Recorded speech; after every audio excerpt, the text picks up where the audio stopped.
warahmatullahi wabarakatuh. Selamat malam. Eh, Sekarang saya ingin menceritakan tentang salah satu sahabat Nabi dan terkenal namanya di langit dan di bumi, yaitu Uwais Al-Qarni. Kenapa Uwais Al-Qarni ini berhubungan dengan kita dalam berbakti dan beribadah pada orang tua? Ya, jadi dulu itu ada pemuda bernama Uwais Al-Qarni. Dia seorang yang yatim, hanya tinggal bersama ibunya yang sudah tua renta, lumpuh di Yaman.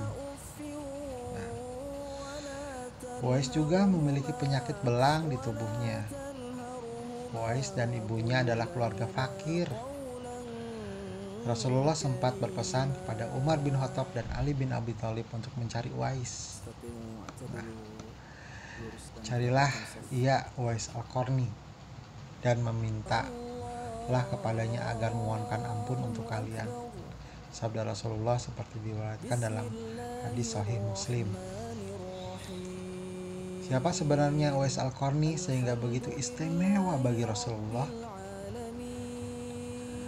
Ya, jadi begini kisahnya. Uwais adalah sosok pemuda yang soleh, yang sangat memuliakan ibunya.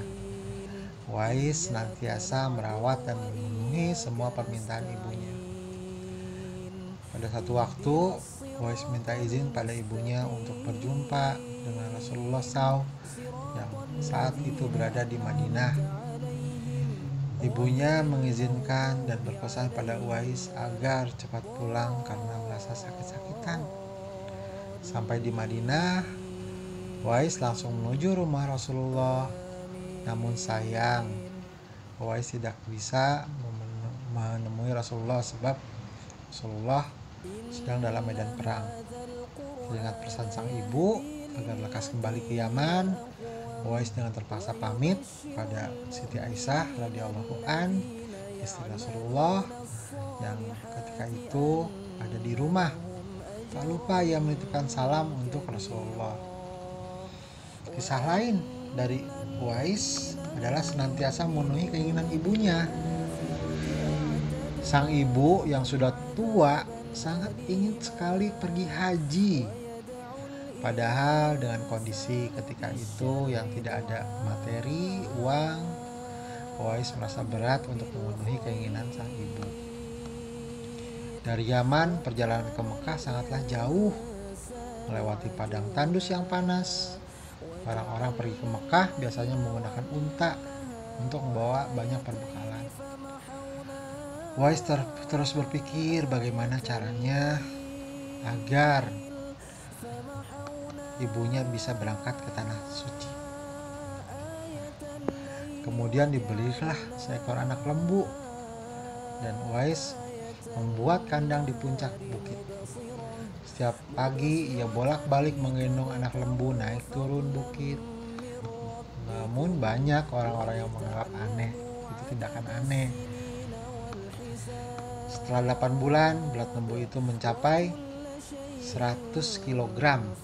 Saat tiba musim haji, Uwais merasa otot-ototnya sudah kuat dan siap mengangkat beban berat. Dia menggendong sang ibu dari Yaman ke Mekah untuk menunaikan ibadah haji. Di tanah suci, Uwais Al-Qarni dengan tegap menggendong ibunya wukuf di Arafah dan tawaf di Ka'bah. Di depan Ka'bah, air mata sang ibu tumpah. Uwais pun berdoa, "Ya Allah, ampuni semua dosa ibuku ini."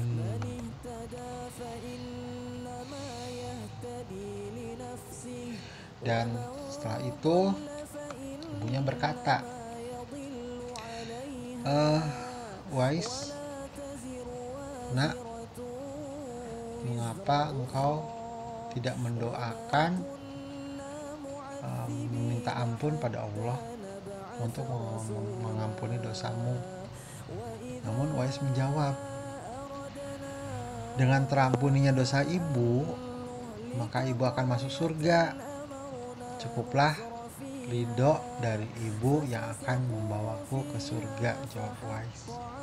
Allah Subhanahu wa Ta'ala pun memberikan karunia untuk Uwais. Penyakit belang di tubuhnya seketika itu juga sembuh, hanya tertinggal bulatan putih di tengkuknya.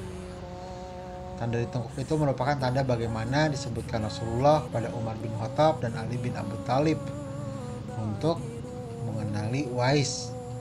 Pada akhirnya Umar dan Ali berhasil menemui Uwais, dan seperti pesan Rasulullah, Umar dan Ali meminta Uwais agar mendoakan mereka diampuni oleh Allah Subhanahu wa Ta'ala. Beberapa tahun setelah dengan Umar dan Ali, Uwais wafat.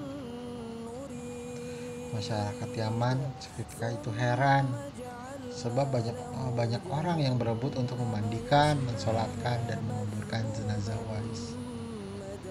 Namun banyak yang meyakini bahwa orang-orang yang berebut memandikan, mensolatkan, dan menguburkan jenazah Uwais Al-Qarni ketika itu adalah para malaikat. Para malaikat yang diturunkan ke bumi hanya untuk mengurus jenazah dan memakamkan Uwais Al-Qarni. Itulah kisah Uwais Al-Qarni yang namanya tidak terkenal di bumi, namun menggetarkan langit. Itu karena apa? Karena kita beribadah, kita berbakti pada orang tua kita. Kalau misalkan orang tua kita sudah meninggal, sudah tiada, dan mendoakan, itu juga termasuk ibadah, karena tiga hal yang tidak terputus dari ibadah setelah kita tiada, itu doa anak yang soleh, ilmu yang bermanfaat, dan amal jariah. Itu hadis termasyhur. Jadi itu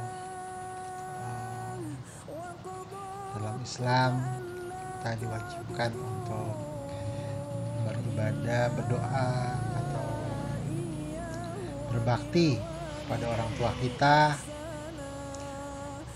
mendoakan orang tua kita, tidak menghardik, dan itu tentu akan tujuannya surga. Masya Allah ya, Uwais Al-Qarni menggendong ibunya dari Yaman sampai ke Mekah, dan memenuhi permintaan sang ibu. Itulah kisah tentang bagaimana berbakti dan beribadah pada orang tua agar kita itu calon penghuni surga. Amin. Ya, wallahu a'lam bishawab. Kurang lebihnya itu, kalau ada kesalahan itu dari saya sendiri, dan kurang lebihnya kalau ada yang hak itu dari Allah Subhanahu wa Ta'ala. Semoga kita bisa menjadikan inspirasi untuk terus beribadah pada orang tua kita,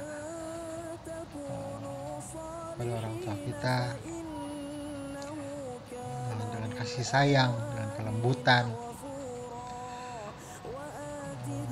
dan membawanya pada pintu-pintu surga yang diridhai Allah Subhanahu wa Ta'ala. Amin. Assalamualaikum warahmatullahi wabarakatuh.